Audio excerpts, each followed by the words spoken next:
मेरा नाम अर्जुन है और यह कहानी मेरे साथ 3 साल पहले हुई थी। मैं अपने गांव के एक पुराने हवेली में रह रहा था। उस हवेली को लोग भूतिया कहते थे, लेकिन मैं अंधविश्वास में यकीन नहीं करता था।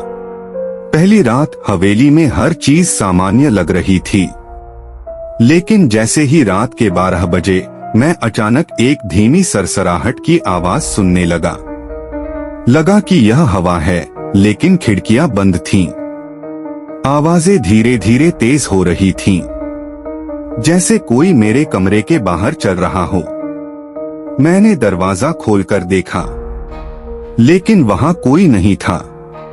अगले दिन मुझे रसोई में जाते समय पुराने दीवार पर खरोंच के निशान दिखे। यह निशान नए लग रहे थे, जैसे किसी ने अभी अभी बनाए हों। मैंने इसे नजरअंदाज कर दिया और सोचा कि यह शायद चूहों का काम होगा। लेकिन उसी रात मेरे कमरे में अचानक दरवाजा अपने आप बंद हो गया और ठंडी हवा महसूस होने लगी। रात के तीसरे पहर जब मैं अपने बिस्तर पर लेटा हुआ था, अचानक खिड़की के पर्दे हिलने लगे। हल्की रोशनी में मुझे ऐसा लगा जैसे किसी की परछाई दरवाजे के पास खड़ी हो। मैंने हिम्मत जुटाकर पूछा, कौन है? पर कोई जवाब नहीं आया। परछाई धीरे धीरे मेरी ओर बढ़ने लगी। मैं पसीने में तरबतर हो गया। अगले दिन मैंने खुद को समझाया कि शायद यह मेरा वहम है, लेकिन रात को जब मैं रसोई में पानी लेने गया तो लगा जैसे मेरे पीछे कोई है। जैसे ही मैंने मुड़कर देखा, मुझे अपने कानों में गूंजती आवाज सुनाई दी, अर्जुन वापस चले जाओ। यह सुनकर मेरा गला सूख गया। मैं भागकर अपने कमरे में चला गया। अगले दिन मैंने हवेली का कोना कोना खंगालने की ठान ली। तहखाने में जाने पर मुझे एक धूल से भरा हुआ पुराना एल्बम मिला। उसमें हवेली के पुराने मालिकों की तस्वीरें थीं। एक तस्वीर में एक औरत खड़ी थी, जिसका चेहरा अधजला हुआ था। मुझे याद आया, यह वही चेहरा था जो मैंने अपने सपने में देखा था। जैसे ही मैंने तहखाने से बाहर निकलने की कोशिश की, मुझे सीढ़ियों पर खून का निशान दिखा। यह ताजा था, जैसे अभी अभी गिरा हो।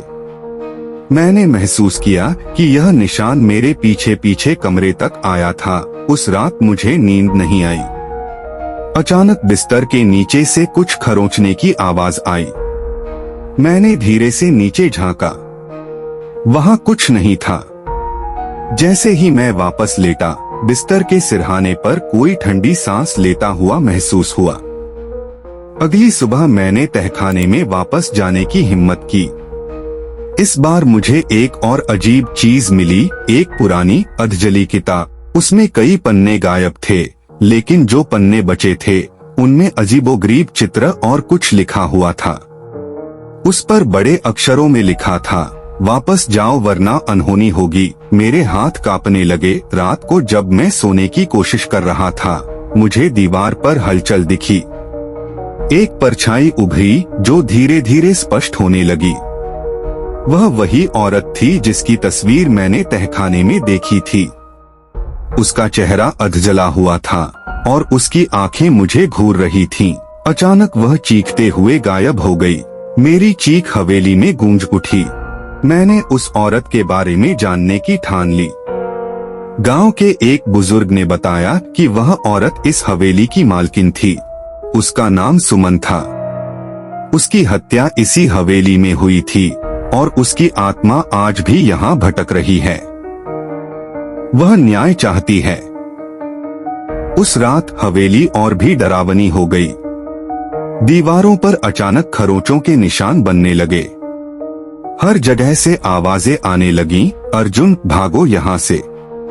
लेकिन मैं जाने के बजाय सच का पता लगाने की ठान चुका था।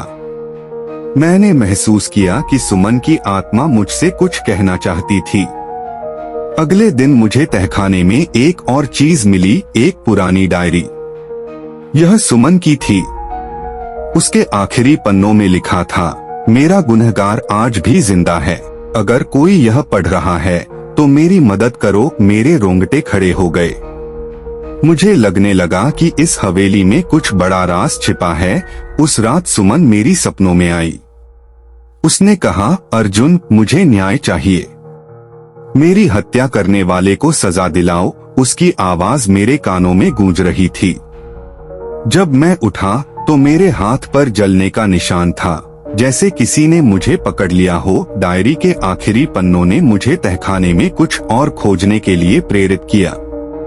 वहां मुझे एक जगह जमीन पर खुदाई के निशान मिले। जब मैंने खुदाई शुरू की तो मुझे इंसानी हड्डियां मिली। मुझे एहसास हुआ कि यह सुमन की लाश थी। डायरी में गुनहगार का नाम लिखा था। उसका नाम रमेश था, जो गांव का एक प्रभावशाली व्यक्ति था। उसने सुमन की संपत्ति हथियाने के लिए उसकी हत्या की थी। मैं डर गया, लेकिन मैंने तय किया कि अब मैं पीछे नहीं हटूंगा। अगले दिन मैं रमेश से मिलने गया। जब मैंने उसे सुमन और डायरी के बारे में बताया तो उसका चेहरा सफेद पड़ गया। उसने मुझसे कहा, तुम यह सब बंद कर दो, नहीं तो तुम्हारे साथ भी वही होगा जो सुमन के साथ हुआ। मुझे समझ आ गया कि रमेश ने ही सुमन को मारा था। उसी रात हवेली में एक भयंकर तूफान सा आया। सुमन की आत्मा ने अपनी उपस्थिति महसूस कराई।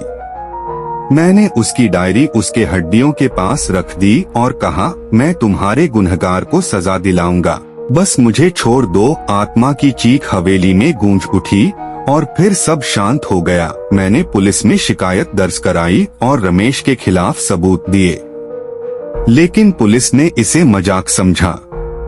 उन्होंने कहा, ये तो पुरानी बात है, कोई भूत प्रेत नहीं होता। मैं निराश हो गया। रमेश को मेरी हरकतों का पता चल गया।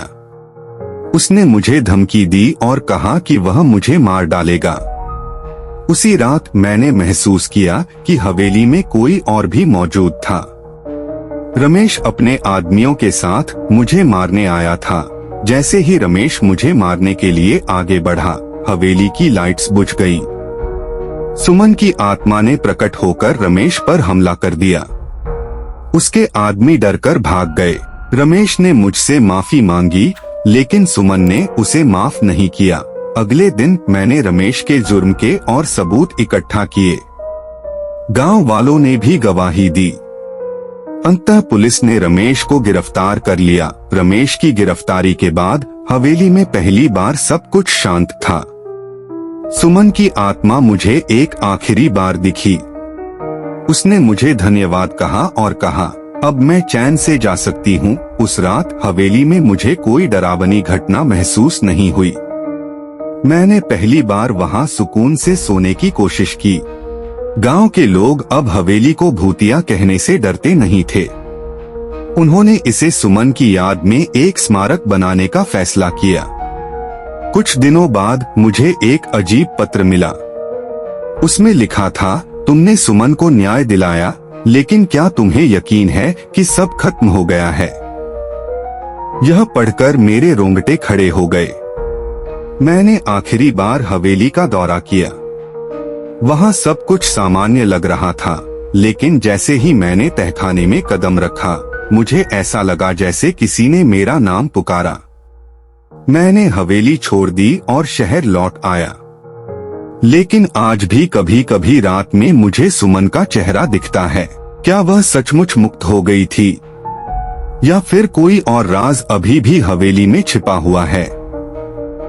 यह कहानी एक रहस्य के साथ खत्म होती है, लेकिन शायद नई शुरुआत के संकेत भी देती है।